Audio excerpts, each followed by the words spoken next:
Welcome to the Magical Tea Talks and Coffee Too. I'm your host, Cindy Hernandez. I'm a licensed massage therapist, NLP practitioner, and an immigrant identity coach, working through massage, mindset, and magic. Hi, my name is Valeri McLaughlin, intuitive heart healer, energy artist, and spiritual guide. I help you connect to your heart center so you can live a life full of love, guided by your spirit and intuition. Each week, we will have these wonderful chats about what is going on around us, how we are connecting spiritually, what emotions or feelings are coming up, and what is energetically going on around us in this world and in the universe. Please join us for our Magical Tea Talks and help you navigate through what's going on in the world and the universe too.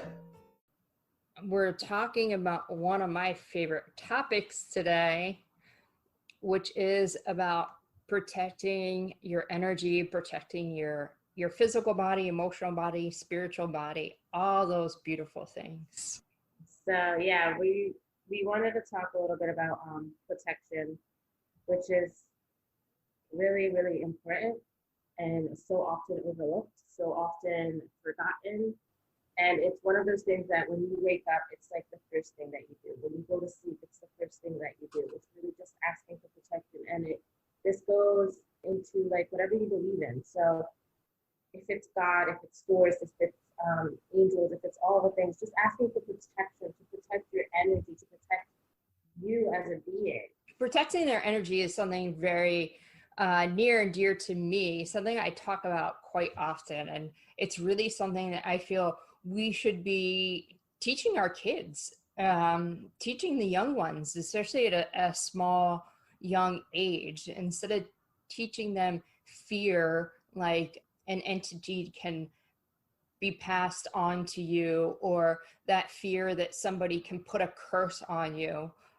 We should really be teaching them how to protect their energy. And it's not just about putting an energetic spiritual shield around you and calling in your angels and spirit guides and whatever it is you're called upon to call and protect you. It is also about your mindset and what you believe in and what you say to yourself. It's simple, but at the same time, very complex. Yeah, and it's so true. I was actually talking to a couple of friends, and like one of the things that kept on coming up is like, oh, we're being cursed by so and so, which could possibly be true, and it could be happening. But if you are protected, if you are setting that protection, there's nothing that can get it. Like there's really nothing. Like if you believe in God, or if you believe in whatever it is that you believe in, once you start believing that, there is nothing that can get in the way. And subconsciously, this is what happens. So like, okay, if it did happen, that was only one time, and you can release that. It's able to release, but subconsciously you got to release it too, because now subconsciously you're constantly thinking that people are going to put a curse on you, that people are here to hurt you. And when you're protecting yourself, you're calling in people to actually that are in your like energetic field, so like that are in the same vibration as you, rather than calling in people that are in lower vibrations. We're calling in people, so like subconsciously you're calling in those people because now you're already thinking that those people are here to hurt you, to hurt your business, to hurt anything in your life, to hurt your children. So now subconsciously you're thinking of it, and that you're creating it, even though it's like you can say that you're not thinking of it, but subconsciously it's already there because it happened in the past. So now until you feel that part, until you say, I'm truly believing that nothing can hurt you, that you are protected and that you want to be protected for the rest of your life. Like once you're in that state, once you start believing that, then you're starting to heal that part. But if you're not healing that part, then subconsciously it's going to replay. It's going to replay because it's still there. Like, oh, but what if this happens again? Oh, but what if, something goes wrong? And that's what happens. Mm-hmm. Yeah, you actually reminded me of a story of somebody that I worked with in healing. She was telling me a story about how a son every generation drowns and dies. And I was trying to explain to her, which I think at the time I maybe not did the best job, but I was trying to explain to her that, like, when you're in that mindset that this happens, you're just, what did you call it? Fear pasting it ahead?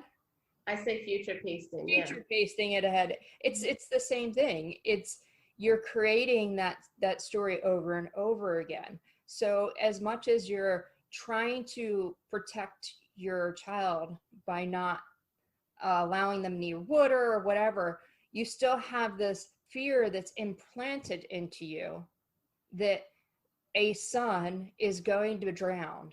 And her son did actually end up drowning. I was trying to explain how it is imprinted in the family. It's not nobody's fault.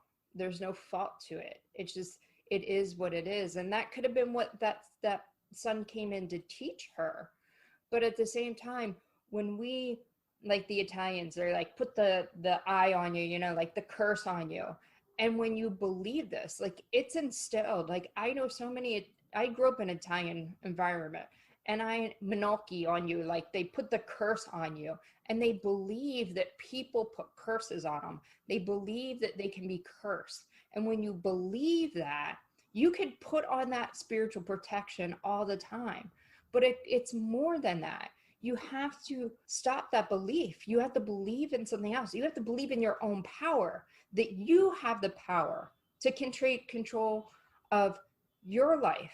But at the same time, you don't. But that's a whole nother topic. But you have the power to step into your power, to be you, and say, no, people don't control me.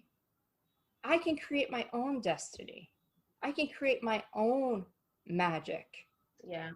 And this goes, it really does go into like generations too. So like that subconscious programming that happened with, like, okay, if we're going back to like your client, whatever, if we're going back to that, if we're going back to like them believing all of that, that's subconsciously programmed in for generations and generations, until you decide, you know what, this is no longer going to continue.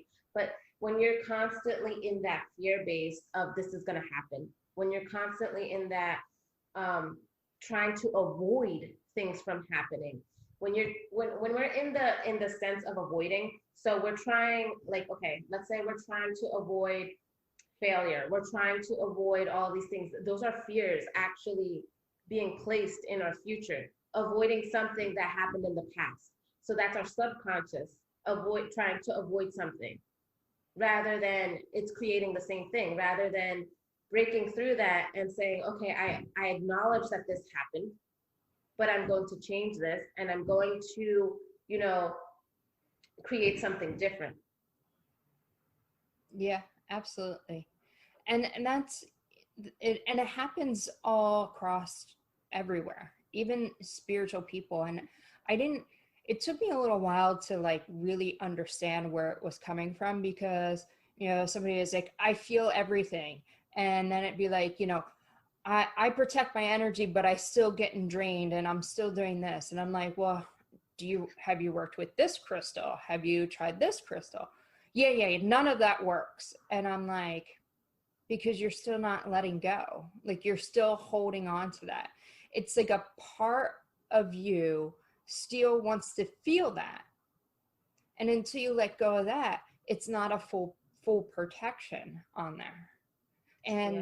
And so it's twofold. It's not only doing the process of protecting your energy, which will absolutely help you. And I believe like we should be doing this, we're talking about it, and sometimes you have to make changes to it because you grow, you evolve, you become more exposed, so to speak, if you're doing more public speaking or you're in bigger environments like hundreds of people, even though we're not really doing that right now. But you know, when you go back to a child, just think about a child walking into a school who is empathic, that has a spiritual connection, that doesn't know any of this and doesn't realize this. And they go to school and maybe they begin to act out. Why are they really acting out? Because they're feeling what Susie's feeling sitting next to them. And then all of a sudden Johnny, they feel what Johnny's feeling, and now they have this feeling of being sad that they're back at school, and Johnny, who's extremely happy because now he's going to be around all his friends. And then you have this kid that's sitting in this classroom who's empathic, who can pick up these things, who doesn't realize what it is and never been taught this. And it's like, he's like going like this, so you might see him like going like this in the class, and the teacher's like telling him to sit still, and he can't sit still because he's feeling all this energy. Yeah. Yeah. And especially right now, like your sister posted a picture of her son, you know, being inactive, like in the learning thing. And I experience this a lot with my daughter too. It's like they feel all of these energies. They're home. They're wanting to do a lot of things. And I see all the other kids like in here. If I were a different parent, I would be like, Lily, sit still, pay attention, do all these things. But I'm not allowing her to express her feelings. Like I'm not allowing her to express the vibration that she's feeling, express all of that energy. And that happens. Like they're kids. They feel all of these things. And if we're not teaching them that it is okay to feel all of these feelings, but also to protect themselves, that they can, you know, do whatever they need to do to like shake it off, to do whatever it is. Like just like us, when we feel like that sense of overwhelm, when we feel all of those energetic like feelings, like we want to scream, we want to do all of these things, we want to break free, and that's what they're feeling. Mm-hmm. Yeah. And you know, if they were just taught mindfulness, taught the power of breath, taught meditation, taught how to really be in their own feelings and protect themselves from all that, imagine what these children could create. Imagine if we let them be in who they are, what they could learn, how they can learn, and what they could create. Yeah. And there's a lot of countries and a lot of different schools that are doing this, and there's teachers that practice and teach this. You know, our friend Jen, she brings that into her classroom, and I love that about her. And I know a couple other teachers too that will bring certain these techniques into the classroom. Because if you're sitting there as a kid going to take a test and you have anxiety, whether you can figure out what 4 plus 4 is, and you have all the anxiety because you're feeling this pressure on the test, and you have a teacher that takes the moment to have you connect with your breath, to take a few minutes to meditate, not long, but just to allow your energy that's up here to kind of just come back here. Imagine what they could really do. Yeah. And how that could transcend throughout their life. I mean, look at how many athletes there are that they now practice yoga. They now do meditation. They change the way that they eat. They do massage therapy. I was talking to you about the basketball players that I saw were doing cupping, because they beginning to understand that these practices will help them not only off the court or off the field, but also in their life. And they're actually working through their anxieties and all these things by these practices. And all these things actually help you to protect your energy and understand your own energy. Yeah. Yeah. And if we did it more often, like if we actually took the time to do these things more often, we wouldn't we would be able to do so much more. We would be able to do so much more in the sense that when we're anxious, when we're all feeling all of the feelings, we don't want to do anything. Like you feel like overwhelmed. So when you're in that state, I break down. At least for me, like I'm just like, no, leave me alone. I don't want to do anything. Rather than if I was in that state of just centering myself and really like sitting down and meditating, taking that time, especially when we're in that overwhelm, just taking that time, 5-10 minutes to ourselves, then we can do so much more. Yeah. So how do you go about protecting your energy? I protect my energy. Okay, so there's a lot of things that you can do. Like one of the things that you taught me was like really protecting my energy with like, calling in all my angels, all my guides, all of the things that I believe in, and asking them to put like this shield that reflects, that actually transmutes everything back into love, back into the original form, and back to the person. That way, it comes back as love to anybody and everybody, and that's what we want. We want everybody to go back into their state of love. We don't want to send back whatever was sent to us. We want to send it back so that they can have peace of mind, so that they can be in that state that we want to be in, that we're in. And so that's one of the things that I do. In the shower, I allow myself to just drain everything out every morning. Like, this is something that I'm trying, well, like, I'm doing every morning right now. Like, I've done it, and then I stop, and then I do it again. But right now it's something that I'm going to continue to do, like, every morning. This is my new ritual. It's like protecting my energy, protecting my children, cutting the cords between me and my children, cutting the cords, like, we can go into a different topic about that. It's just like releasing. Mm-hmm. But yeah, it's really about just clearing up the energy and clearing up myself, and a lot of mindset work.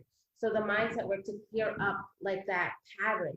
And this shows up a lot in my business, because it shows up like in ways that, like, okay, well, in the past I didn't have clients, every September I never had clients. So clearing up that pattern, clearing up that like belief that I had, clearing up that subconscious belief. And that subconscious belief too is like, in my household at least, it was like, we are not business people. We can't have businesses. That was like something that was engraved in them for so long. And I released that. I'm like, no, this is happening. We are business people. I am a businesswoman. And that's what I do. I create that. But it's also subconsciously, and sometimes it's hard to notice these things unless you have somebody there to help you. Because we get in our own way. We believe whatever we want to believe. Mm-hmm. And we hear whatever we want to hear. Absolutely. I love how you said that you protect your children, because I feel like some parents don't realize that they can. Like, you can physically protect your children, right? Like, you can decide if they can go here, if they can go there, if they can pick up, a toy gun or not. Like, you can decide what your children do. Like, you have that ability here in the United States until they're 18. And that's kind of like the contract that you have, that you are the protector of your children until they are 18. You can do that spiritually also. So you can surround them in love and light. You can clear out all their energy and everything that's not serving them. Bring in what you want for them, what they want, and then surround them in love and light. And you're right, transmuting all that's not serving us back to love. It's the law of attraction. You put out what you put out is what you bring back. Yeah. So if you're gonna send back that energy that's coming to you without transmuting it back to love, you're sending back whatever lower vibrational energy. And then you know what? You're gonna get it back even tenfold. So that's an important piece. But yeah, my process is the 4-step process of clearing, bringing in what you want, grounding, because being grounded helps you stay within your energy, and then protecting it, and really working with whatever you want, whether it's your spirit guides, your ancestors, your spirit animals, the elements, dragons, whatever you're called to work with, because really it's about you. And we're all individuals, even though we're all part of this collective.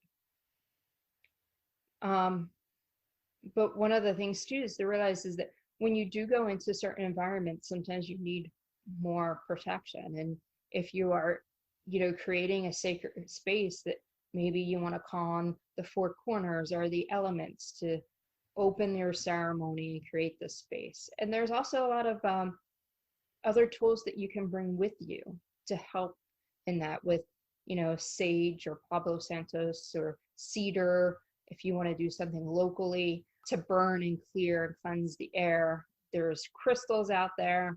I was telling you I had a dream about malachite which I have sitting right here, even though it's a green stone, which is connection to your heart chakra, it is a stone that is very protective, and it helps protect you from any lower vibrational energies and actually connect greater to spirit. So working with crystals too and setting that intention with what you want with that crystal, but and keeping your vibration higher.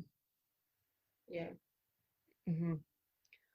There is one other thing that working with your sacral chakra is, to me, also something that's really important, because our sacral chakra is our feeling chakra, and it's the chakra that sends out those waves to let me know what you're feeling.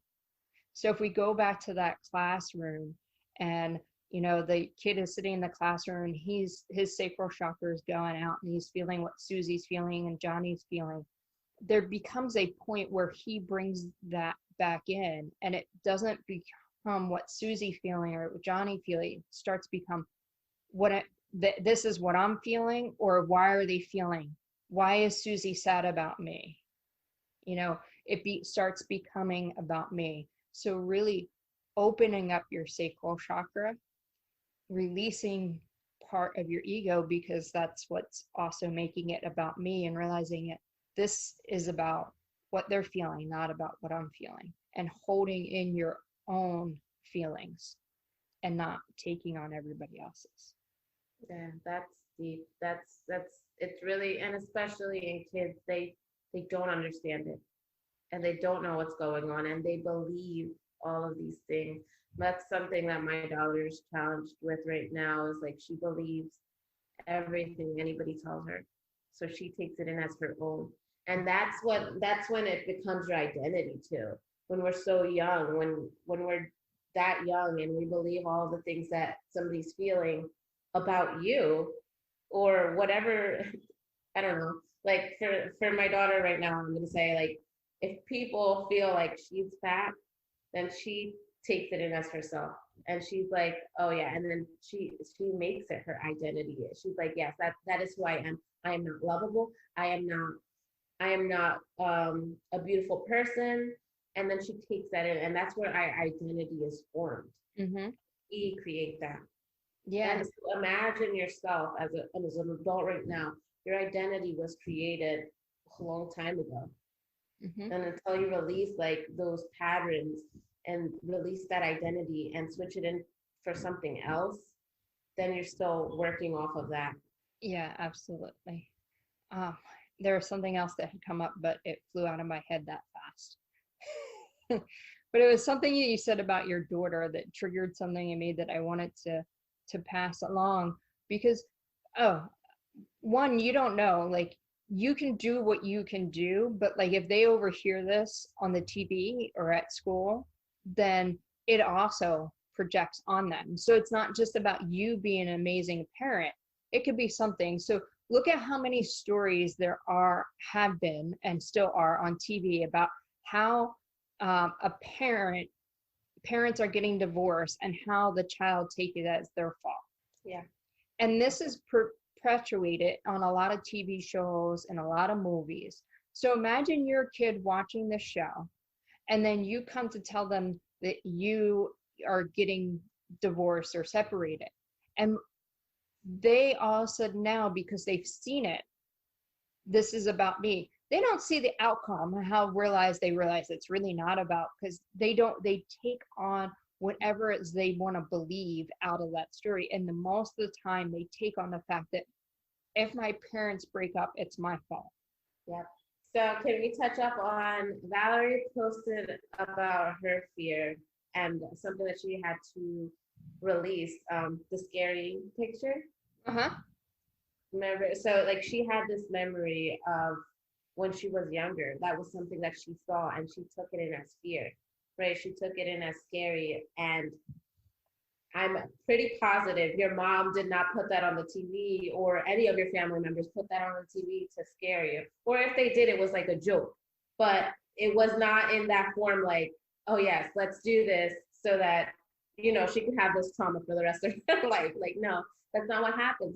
But like, whatever we see on the TV, we interpret it however we want. So you saw it as that. If I would have saw it, I probably would have interpreted it differently. I would have been like, oh, it's just a puppet or something, and it wouldn't have done the same effect as it did to you.